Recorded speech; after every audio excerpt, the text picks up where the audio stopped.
کن مواقع پر جھوٹ بولنا جائز ہے؟ جاننا چاہیے کہ جھوٹ اپنی ذات کی وجہ سے حرام نہیں ہے، بلکہ اس لیے حرام ہے کہ اس سے مخاطب کو یا دوسرے کو نقصان پہنچتا ہے۔ سب سے کم درجے کا نقصان یہ ہے کہ وہ ایک ایسی چیز کا اعتقاد کر لیتا ہے جس کا حقیقت میں وجود نہیں ہوتا اور امر واقعی سے جاہل رہ جاتا ہے۔ بعض اوقات کسی حقیقت سے ناواقف رہنے ہی میں منفعت اور مصلحت ہوتی ہے، اس صورت میں جھوٹ کی اجازت ہے، بلکہ بعض اوقات جھوٹ بولنا واجب ہے۔ میمون ابن مہران کہتے ہیں کہ بعض مواقع پر جھوٹ بولنا سچ بولنے سے بہتر ہے۔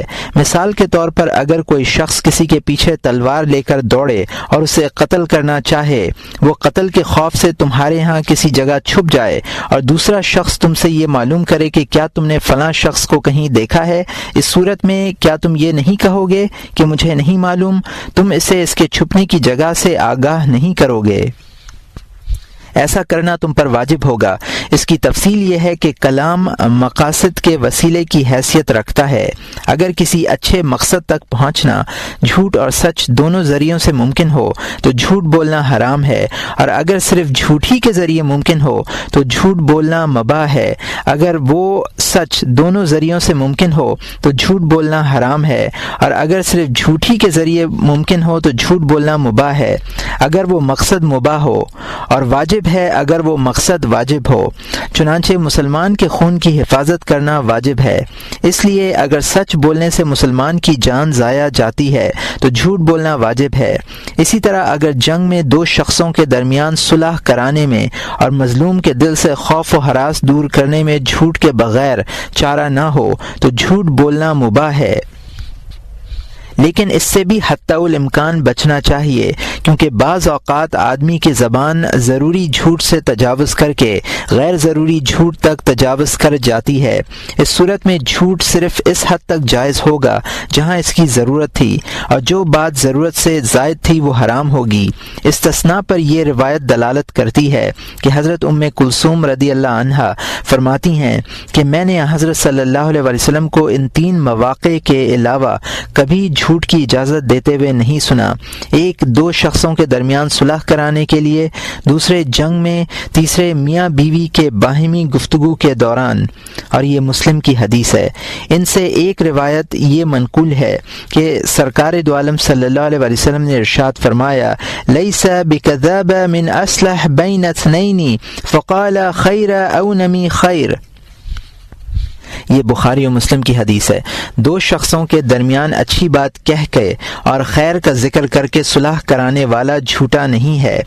اسماء بنت یزید کہتی ہیں کہ سرکار دو عالم صلی اللہ علیہ وسلم نے ارشاد فرمایا، کل الکذاب یکتب علی ابن آدم الا رجل کذب بین مسلمین لیصلح بینہما۔ یہ احمد اور ترمذی کی حدیث ہے۔ مختصراً انسان کا ہر جھوٹ لکھا جاتا ہے، لیکن اس شخص کا جھوٹ نہیں لکھا جاتا جو 2 مسلمانوں کے درمیان صلح کرانے کے لیے جھوٹ بولے۔ ابو کاہل روایت کرتے ہیں کہ سرکار دو عالم صلی اللہ علیہ وسلم کے 2 صحابیوں کے درمیان تیز کلامی ہوئی، یہاں تک کہ وہ لڑنے کے لیے تیار ہو گئے۔ ان میں سے ایک کی ملاقات مجھ سے ہوئی تو میں نے اس سے کہا، تم فلاں شخص سے لڑنا چاہتے ہو، حالانکہ وہ تمہاری تعریف کیا کرتا ہے۔ یہی بات میں نے دوسرے فریق سے کہی، اس طرح دونوں نے صلح کر لی۔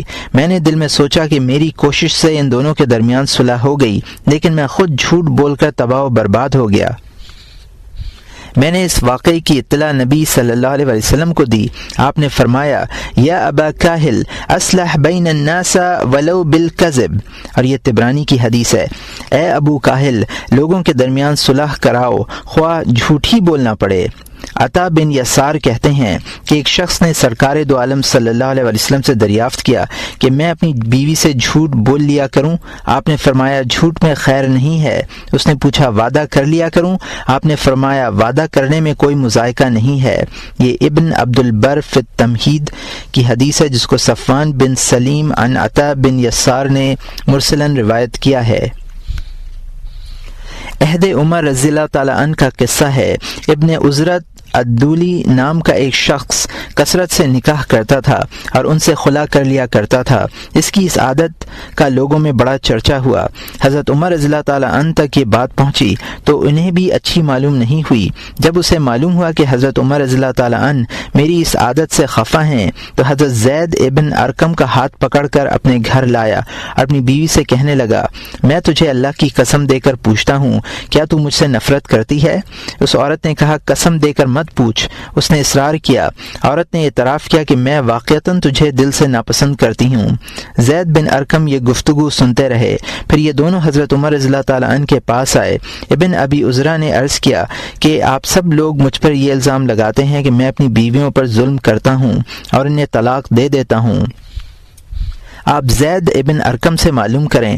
آپ نے زید ابن ارقم سے دریافت کیا۔ انہوں نے پورا واقعہ سنایا۔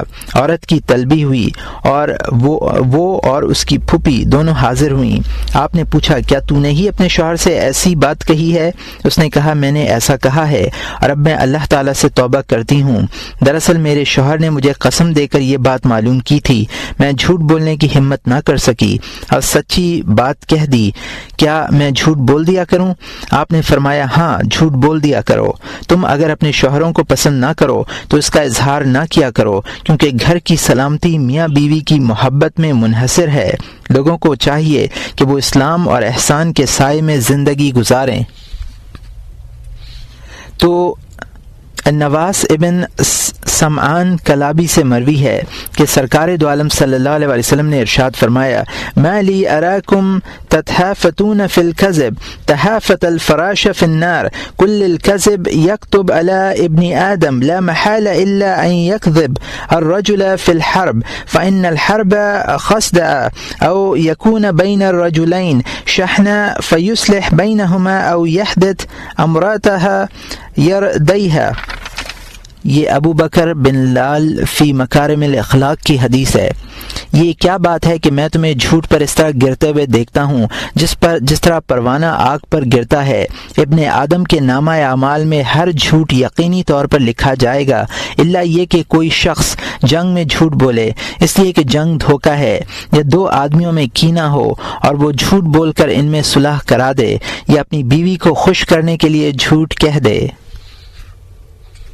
صوبان فرماتے ہیں کہ ہر جھوٹ گناہ ہے، ہاں اگر اس میں کسی مسلمان کا فائدہ مضمر ہو یا اس سے ضرر دور ہوتا ہو تو گناہ نہیں ہے۔ حضرت علی رضی اللہ تعالیٰ عنہ فرماتے ہیں، کوئی جھوٹی بات حضرت صلی اللہ علیہ وسلم کی طرف منسوب کرنے سے بہتر میں یہ سمجھتا ہوں کہ مجھے آسمان سے نیچے گرا دیا جائے۔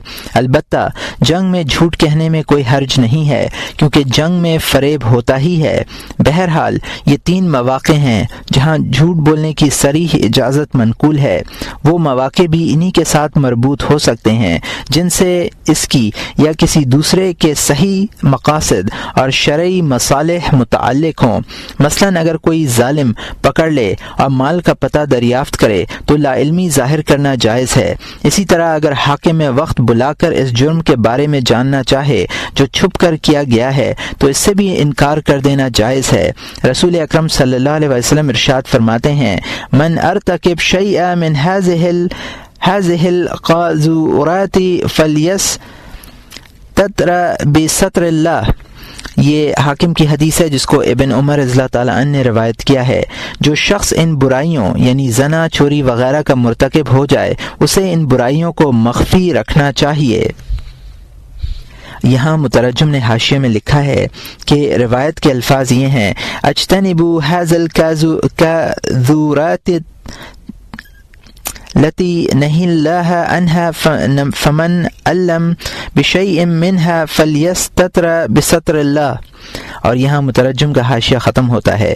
یہ ممانت اس لیے وارد ہوئی کہ برائی کا اظہار کرنا بھی برائی ہے۔ اس تفصیل سے ثابت ہوا کہ اپنی جان، مال اور آبرو کی حفاظت کی خاطر جھوٹ بولنا جائز ہے۔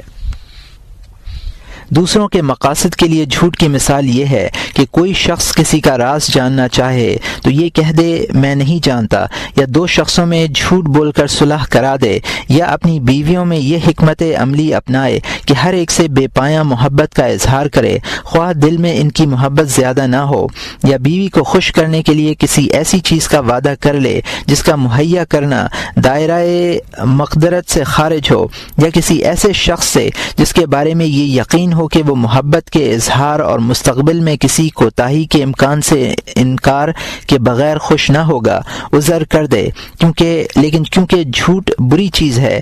اگر ان مواقع پر سچ بولنے سے کوئی خرابی لازم آتی ہو تو دونوں برائیوں میں موازنہ کرنا چاہیے۔ اگر جھوٹ کی برائی زیادہ ہے تو سچ بولنا واجب ہے، سچ بولنے کی برائی زیادہ ہے تو جھوٹ بولے۔ بعض اوقات دونوں امر اتنے مساوی ہو جاتے ہیں کہ کسی ایک جانب کو ترجیح نہیں دی جا سکتی۔ اس صورت میں سچ بولنا زیادہ بہتر ہے، اس لیے کہ جھوٹ کسی اہم ضرورت کے لیے مباح کیا گیا ہے۔ اگر اس ضرورت کے اہم ہونے ہی میں تردد ہو تو حرمت اپنی جگہ باقی رہے گی اور اصل تحریم کی طرف رجوع کیا جائے گا۔ مقاصد کے درجات انتہائی دقیق ہیں، ہر شخص کے لیے ان کا ادراک کرنا ممکن نہیں ہے، اس لیے جہاں تک ممکن ہو اس سے بچنا ہی اچھا ہے۔ اگر کوئی ضرورت بھی وابستہ ہو تب بھی جھوٹ ترک کر دینا چاہیے، البتہ اگر جھوٹ کا تعلق کسی دوسرے کی ضرورت سے ہو تو اس کے حق کا تقاضا یہ ہے کہ جھوٹ بولا جائے تاکہ اسے نقصان نہ ہو۔ عام طور پر لوگ اپنے شخصی مفادات کے لیے جھوٹ بولتے ہیں تاکہ مال زیادہ ہو، جاہ و منصب ملے اور ان امور میں وسعت ہو جن کا نہ ملنا بھی مضر نہیں ہے۔ یہاں تک کہ بعض عورتیں محض اپنی سوتنوں کو جلانے کے لیے خاوند کی طرف بعض جھوٹی باتیں منسوب کر دیتی ہیں، مثلا یہ کہ مجھے اتنا زیور بنا دیا ہے، مجھے فلاں لباس بنا کر دیا ہے، میرے لیے فلاں چیز لے کر آئے ہیں، یہ سب باتیں حرام ہیں۔ حضرت اسماء رضی اللہ عنہا روایت کرتی ہیں کہ میں نے ایک عورت کو سرکار دو عالم صلی اللہ علیہ وسلم سے یہ عرض کرتے ہوئے سنا ہے کہ میری ایک سوت ہے اور میں اس کو جلانے کے لیے یہ کہہ دیتی ہوں کہ مجھے شوہر نے فلاں فلاں چیزیں دی ہیں، حالانکہ یہ جھوٹ ہوتا ہے، کیا مجھے اس جھوٹ سے نقصان ہوگا؟ آپ صلی اللہ علیہ وسلم نے فرمایا المتشبہ بما لم یعد کلابس ثوب زور۔ یہ بخاری و مسلم کی حدیث ہے جس کو ابو بکر صدیق رضی اللہ تعالیٰ عنہ نے روایت کیا ہے۔ جسے کوئی چیز نہیں دی گئی اور وہ یہ ظاہر کرے کہ مجھے دی گئی ہے، وہ جھوٹ کے کپڑے پہننے والے جیسا ہے۔ ایک حدیث میں ہے من تطعم بما لا يطعم وقال لي وليس له واعطيت ولم يعط كان كلابس ثوب زور يوم القيامه۔ جو شخص اپنی غذا وہ ظاہر کرے جو اس نے کھائی نہ ہو اور کہے میرے پاس یہ چیز ہے اور اس کے پاس وہ چیز نہ ہو، یا یہ کہے مجھے فلاں چیز ملی ہے اور وہ چیز اسے نہ ملی ہو، تو وہ قیامت کے روز ایسا ہوگا جیسے فریب کا لباس پہننے والا۔ یہاں مترجم نے حاشیہ میں لکھا ہے کہ مجھے یہ روایت ان الفاظ میں نہیں ملی، اور یہاں مترجم کا حاشیہ ختم ہوتا ہے۔ اس میں عالم کا وہ فتویٰ بھی داخل ہے جس کی اسے تحقیق نہ ہو، اور وہ حدیث بھی داخل ہے جس کے مستند ہونے کی تصدیق نہ ہو، کیونکہ اس کا مقصد اپنے علم و فضل اور اپنی برتری کا اظہار ہوتا ہے، اس لیے وہ لا ادری یعنی میں نہیں جانتا کہنے میں اپنی توہین سمجھتا ہے۔ بلا تحقیق فتویٰ دینا اور حدیث بیان کرنا حرام ہے۔ بچوں کے ساتھ جھوٹ بولنے کا حکم بھی وہی ہے جو عورتوں کے ساتھ بولنے کا ہے۔ اگر بچہ ترغیب، وعدے اور جھوٹ ڈراوے کے بغیر پڑھنے نہیں جاتا تو اس سے جھوٹا وعدہ کر لینا یا اس سے جھوٹی ترغیب دینا یا جھوٹ موٹ ڈرا دینا جائز ہے۔ ہم نے پچھلے صفحات میں ایک حدیث نقل کی ہے جس سے ثابت ہوتا ہے کہ اس طرح کے وعدے اور بہلاوی جھوٹ کے دائرے میں آتے ہیں۔ یہ حدیث اپنی جگہ صحیح ہے اور ہماری وضاحت بھی درست ہے، اس لیے کہ جائز جھوٹ بھی نامہ اعمال میں لکھا جائے گا اور اس کا محاسبہ بھی ہوگا کہ جھوٹ بولنے کا مقصد صحیح تھا یا نہیں۔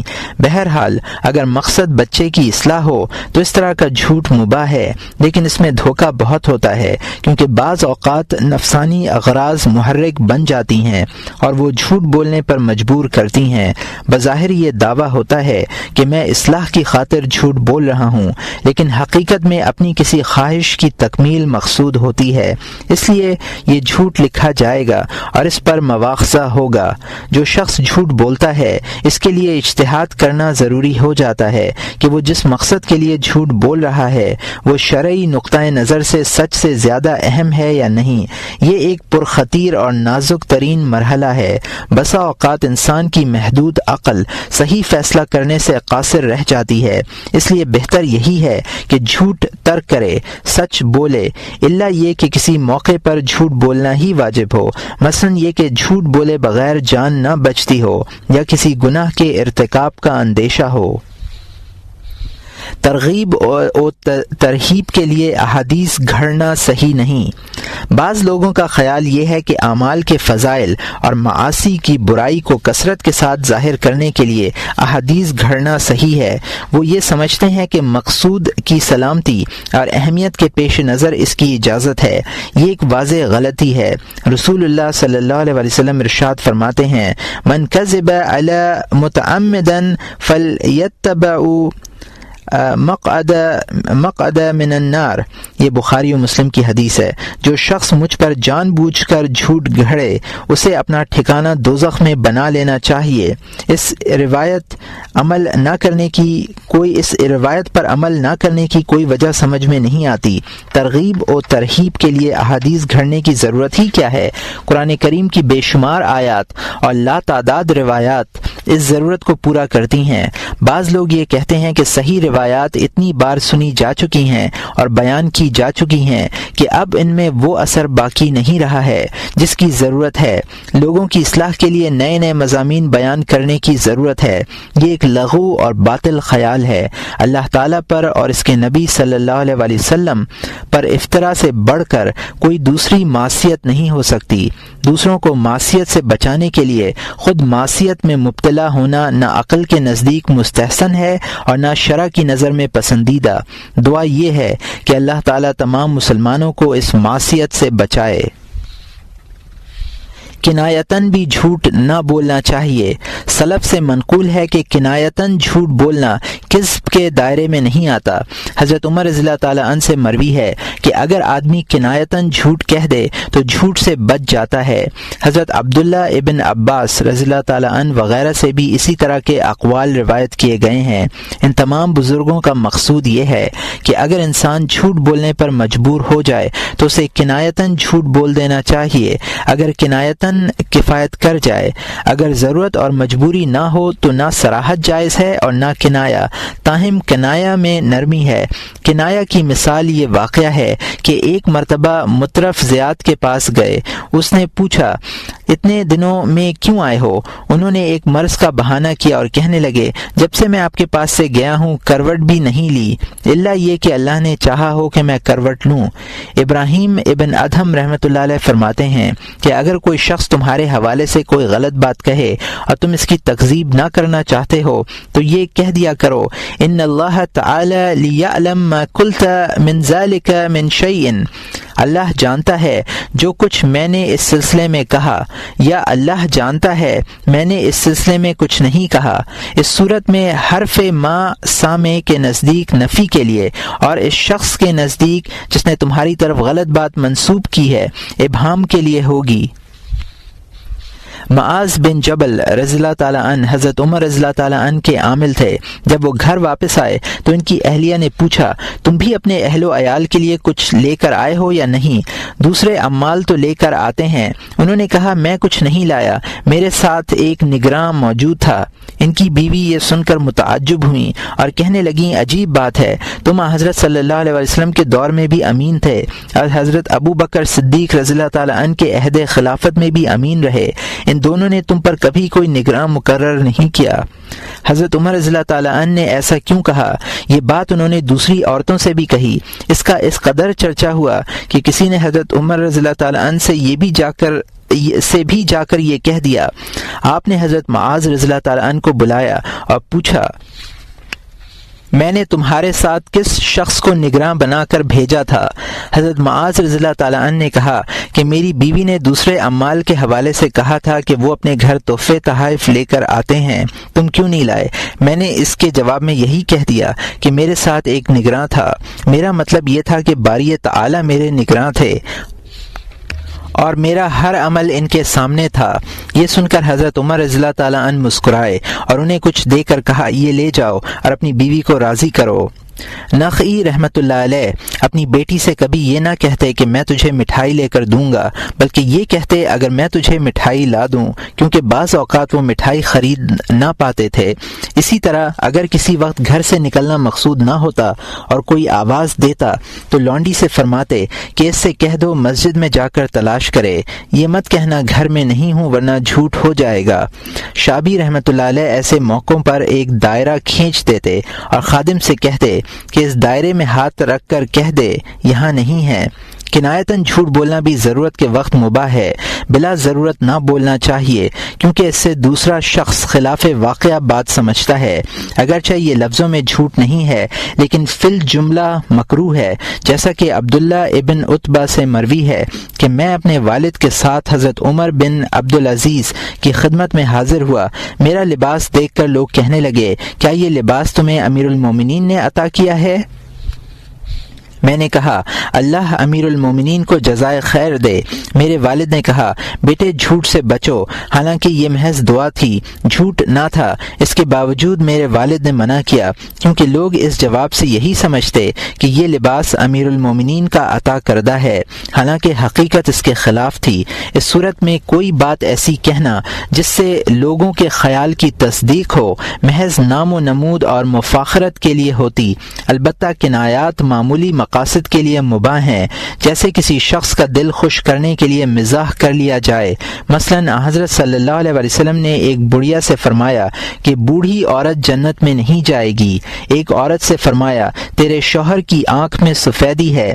ایک عورت سے فرمایا کہ ہم تجھے سواری کے لیے اونٹ کا بچہ دیں گے۔ صریح جھوٹ کی مثال میں نعیمان انصاری رضی اللہ تعالیٰ عنہ کا یہ واقعہ پیش کیا جا سکتا ہے کہ انہوں نے ایک اندھے کو حضرت عثمان رضی اللہ تعالیٰ عنہ کے پاس لے جا کر کھڑا کر دیا اور اس کو بہکانے کے لیے کہہ دیا کہ یہ نعیمان انصاری ہیں، یا جیسا کہ آج کل لوگ پاگلوں سے دل لگی کیا کرتے ہیں کہ فلاں عورت تجھ سے شادی کرنا چاہتی ہے۔ یہ صحیح ہے کہ اس طرح کے جھوٹ سے بشرط یہ کہ مقصود ایذا نہ ہو، خوش طبعی اور دل لگی ہو، متکلم کو فاسق نہیں کہا جائے گا، لیکن اس کے ایمان کا درجہ کچھ نہ کچھ ضرور ہوگا۔ سرکار دو عالم صلی اللہ علیہ وسلم کا ارشاد ہے لا يكمل المرء الایمان حتى يحب لاخیہ ما يحب لنفسه وحتى يجتنب الكذب في مزاحہ۔ یہ ابن عبد البر فی الاستیعاب کی حدیث ہے، جس کو ابو تیختہ الزماری رضی اللہ تعالیٰ عنہ نے روایت کیا ہے۔ آدمی کا ایمان اس وقت تک مکمل نہیں ہوتا جب تک وہ اپنے بھائی کے لیے وہ چیز پسند نہ کرے جو اپنے لیے پسند کرتا ہے، اور جب تک مزاح میں جھوٹ سے اجتناب نہ کرے۔